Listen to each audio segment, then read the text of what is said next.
అందరికీ నమస్కారం. తెలుగు కథామాలికకు స్వాగతం.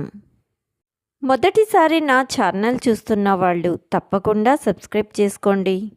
ఇక కథలోకి వెళ్దామా? తండ్రి చిన్నప్పుడే చనిపోతే ఎంతో కష్టపడి బట్టలు కుట్టి కూలీ పని చేసి పిల్లలిద్దరినీ చదివించింది. కానీ వాళ్లకు చదువు అంతగా అబ్బకపోవటంతో వారిద్దరి చేత వ్యాపారాలు పెట్టించి వారిని ప్రయోజకులను చేసింది సుగుణ. తమ కళ్ళ ముందే చిన్నప్పటి నుంచి తల్లి ఎంత కష్టం చేసి ప్రయోజకుల్ని చేసిందో వారికి తెలుసు. సుగుణ ఇద్దరు కొడుకులకు మంచి సంబంధాలు చూసి పెళ్ళిళ్ళు చేసింది. ఇప్పుడు సుగుణ ఊర్లో ఉంది. కొడుకులు ఇద్దరూ వాళ్ళ భార్యలతో కలిసి బెంగళూరులో సెటిల్ అయ్యారు. అప్పుడప్పుడు తల్లితో ఫోన్లో మాట్లాడేవారు. ఎప్పుడో ఓసారి చుట్టపు చూపుగా అమ్మ దగ్గరికి వెళ్ళేవారు. కొన్నాళ్లు గడిచాక ఆమెకు కూలీ పనికి వెళ్ళటం చేత కావటం లేదు. వయసు మీద పడింది. ఇక ఆమె తన పనులు తను చేసుకొని తినే స్తోమత కూడా ఆమెకు లేకుండా పోయింది. అందుకే తన పెద్ద కొడుక్కి ఫోన్ చేసి, నాన్న, నేను మీ దగ్గరకు వచ్చేస్తాను, ఇక్కడ ఒక్కదాన్నే ఉండలేకపోతున్నాను అనింది. సరే అమ్మా, రెడీగా ఉండు, వీలు చూసుకొని వస్తాను అని పెద్ద కొడుకైన వినయ్ తల్లితో చెప్పాడు. చెప్పిన 4 రోజుల తర్వాత ఊరికి వెళ్ళి తల్లిని తీసుకొని వచ్చాడు. ఇంటికి వస్తూనే మనవడు మనవరాలిద్దరూ నానమ్మ నానమ్మ అని తెగ సంతోషించారు. కానీ కోడలికి అత్తగారు రావటం ఇష్టం లేనట్లుంది. అందుకే పిల్లలిద్దరినీ బెదిరిస్తూ, మీకు పొద్దున్నే స్కూల్ ఉంది, వెళ్ళి పడుకోండి, తర్వాత మాట్లాడుదురు అని వాళ్ళని కసురుకుంది. రండి అత్తయ్య గారు, బాగున్నారా అని ముభావంగా పలకరించి లోపలికి వెళ్ళిపోయింది. పిల్లలతో మాట్లాడి కాలక్షేపం చేద్దామంటే వాళ్ళు పడుకున్నారు. సరే, పొద్దునే మాట్లాడదాంలే అనుకుంది సుగుణ.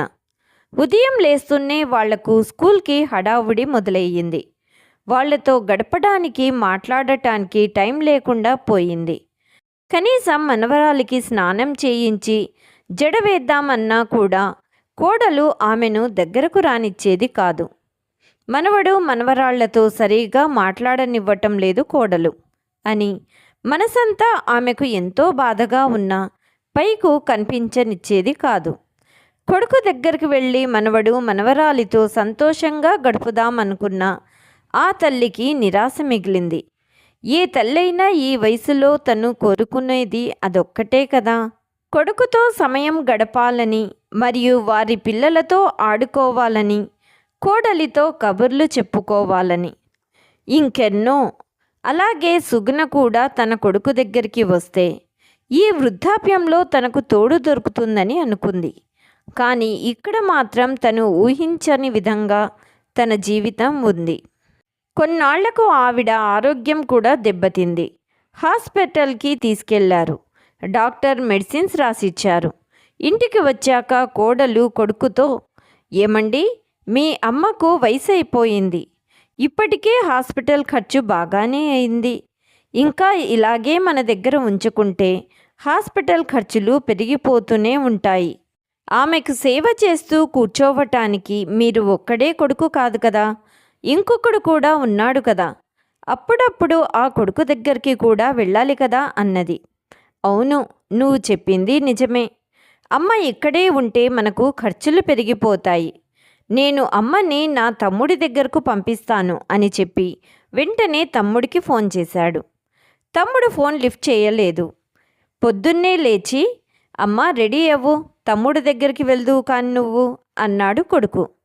సరే అని ఆ తల్లి చిన్న కొడుకు దగ్గరికి బయలుదేరింది. అక్కడ అదే పరిస్థితి. చిన్న కోడలు ముభావంగా ఉండటం, కొడుకు చూసి చూడనట్టుగా ఉండటం, అసలు ఎప్పుడో ఒకసారి పలకరించడం లేదా అసలు మాట్లాడకపోవటం ఆమెకు చాలా బాధ అనిపించింది. పిల్లల్ని చిన్నప్పటి నుంచి ఎంతో అల్లారముద్దగా పెంచి వాళ్ల ముద్దు ముద్దు మాటలతో మురిసిపోతూ, వాళ్ల కోరికలను తీరుస్తూ, అడిగిందల్లా ఇప్పిస్తూ, వాళ్ల బంగారు భవిష్యత్తు కోసం ఎంతో కష్టపడి ప్రయోజకులను చేస్తే ఇప్పుడు ఆ కొడుకులకు నేను భారంగా అయిపోయాను. నన్ను కనీసం పలకరించడానికి కూడా వారికి తీరిక లేకుండా పోయింది. నాకు ఆరోగ్యం బాగా లేకపోతే డబ్బులు ఖర్చవుతున్నాయని ఆలోచిస్తున్నారే తప్ప అమ్మకి ఆరోగ్యం బాగాలేదని బాధపడటం లేదు. ఒకప్పుడు వీళ్లకు ఏ చిన్న జ్వరం వచ్చినా నేను తట్టుకోలేకపోయేదాన్ని. అంత ప్రేమ నాకు వీళ్ళంటే. కానీ నా కొడుకులకు మాత్రం వాళ్ళ భార్య పిల్లలకు ఏదైనా అనారోగ్య సమస్యలు వస్తే ఎంతో తల్లడిల్లిపోతారు. అదే కన్నతల్లికి అనారోగ్య సమస్యలు వస్తే డబ్బులు ఖర్చు అవుతున్నాయని ఆలోచిస్తున్నారు అని లోపలే ఆ తల్లి ఎంతో బాధపడింది. తర్వాత కొన్ని రోజులకే చిన్న కొడుకు వాళ్ళ అన్నయ్యకు ఫోన్ చేసి, అన్నయ్య, అమ్మని చూసుకోవటం మా వల్ల కూడా కావటం లేదు, మేమిద్దరం బిజీ, అమ్మను తీసుకెళ్ళన్నయ్యా అన్నాడు. నేను కూడా బిజీరా, ఇంట్లో ఎవరు ఖాళీగా ఉంటారు, మీ వదిన కూడా ఇంట్లో ఉన్నంత మాత్రాన తనకు పనులు ఉండవా? నా పని, పిల్లల పని, ఆమెకు చాలానే వర్క్ ఉంటుంది, అమ్మని చూస్తూ కూర్చోవాలంటే కుదరదు. సరే అన్నయ్య, మనిద్దరికీ వాదన ఎందుకులే కానీ అమ్మని ఏదైనా వృద్ధాశ్రమంలో చేర్పిద్దాంలే, డబ్బులు ఎంత అవుతాయో ఇద్దరం కలిసి పెట్టుకుందాం. సర్లేరా, అలాగే చేద్దాం, మరింకేం చేస్తాం అని అన్నాడు పెద్ద కొడుకు. ఇద్దరూ కలిసి ఒక వృద్ధాశ్రమంలో తల్లిని జాయిన్ చేశారు. ఆ తల్లికి గుండె నిండా దుఃఖం పొంగి పొర్లుతున్నా కూడా కొడుకుల ముందు ఆ కన్నీరును ఆవిడ బయటకు తీసుకురాలేదు. చిన్నప్పటి నుంచి పెంచిన కొడుకులను విడిచి ఒక్కతే ఎవరూ లేని అనాథలాగా ఒక వృద్ధాశ్రమంలో ఉండటం ఆమెకెంతో బాధను కలిగించింది. కానీ ఆమె తన కొడుకులకు తన బాధ గురించి ఏమీ చెప్పకుండా వాళ్ళు చెప్పినట్టుగానే అనాథాశ్రమంలో చేరింది.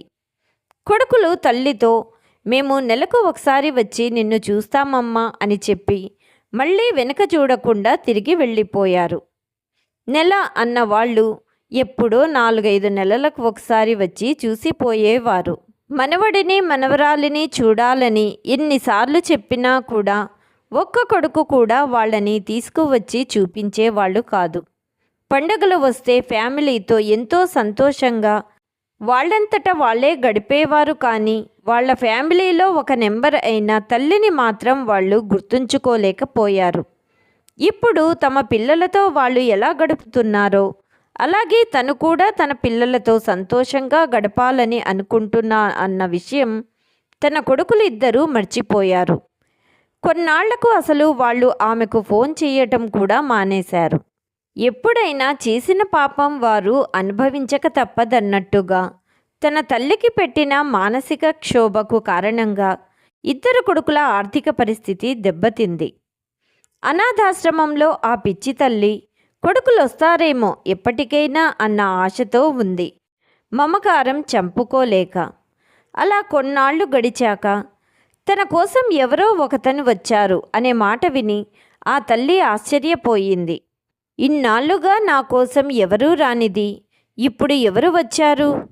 నా కొడుకులలో ఎవరో ఒకరు అయి ఉంటారు, ఈ తల్లిపైన ప్రేమతో వచ్చి ఉంటారు అనుకుంది. ఆ ముసలి తల్లి నడవటానికి చేత కాకున్నా కూడా ఎక్కడ లేని శక్తిని తెచ్చుకొని గబాగబా కొడుకుని చూద్దామని నడవసాగింది. అక్కడికి వెళ్ళి చూస్తే తన ఆశ నిరాశ అయ్యింది. వచ్చింది కొడుకులు కాదు, మరి ఎవరు? ఆమె కూడా గుర్తుపట్టలేదు అతనిని. మీరు సుగుణ కదూ అని అడిగాడు. అవును నాయనా, నేను సుగుణనే. నేను ఒక లాయర్ని. మీకోసం ఎన్నో రోజులుగా వెతుకుతున్నాను. మీ అడ్రస్ దొరకలేదు. ఇప్పటికీ తెలిసింది మీరు ఇక్కడ ఉన్నారని. చాలా సంవత్సరాలుగా మీ భూమి కేసు పెండింగ్లో ఉంది. అది ఇప్పుడు కేస్ క్లోజ్ అయిపోయింది. మీకు ఫేవర్గా ఆర్డర్ వచ్చింది. మీకు 10 కోట్ల విలువైన ఆస్తి వచ్చింది. ఇదిగోండి, ఈ ఆస్తి పేపర్లు ఇవ్వటానికి నేను వచ్చాను అని లాయర్ గారు ఆమెకు ఆ పేపర్లను ఇచ్చి వెళ్ళిపోయాడు. ఆశ్రమం నుండి ఇద్దరు కొడుకులకు ఫోన్ వెళ్ళింది. అప్పటికే సుగుణమ్మకు ఆరోగ్యం బాగా క్షీణించింది. సుగుణ కొడుకులకు కబురు పెట్టింది.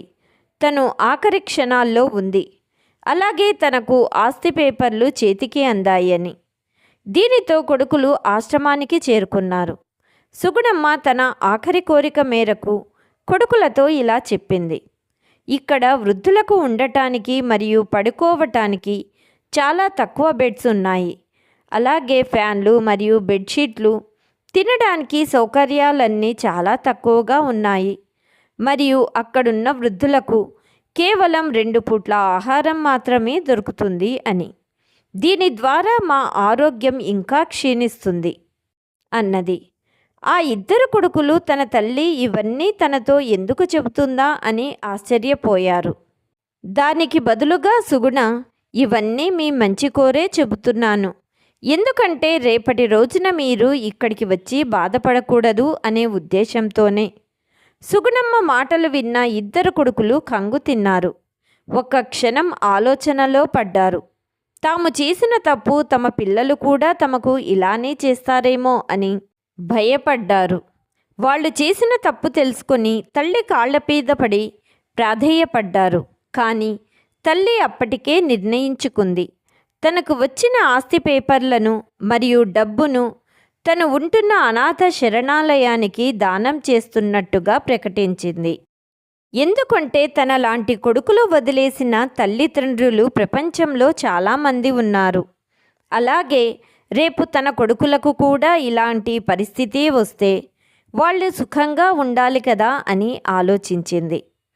అలాగే అలాంటి వాళ్లకు ఈ అనాథ శరణాలయం ఆఖరి శ్వాస వరకు తోడుంటుంది. కాబట్టి దీనిని ఆదుకోవటమే ఉత్తమమైన పని అని సుగుణ నిశ్చయించుకుంది. ఈ మాటలు విని కొడుకులిద్దరూ షాక్ అయి అమ్మను చూస్తూ ఉండిపోయారు. సుగుణ గారు తీసుకున్న నిర్ణయంపై మీ అభిప్రాయాలను కామెంట్ రూపంలో తెలియచేయండి.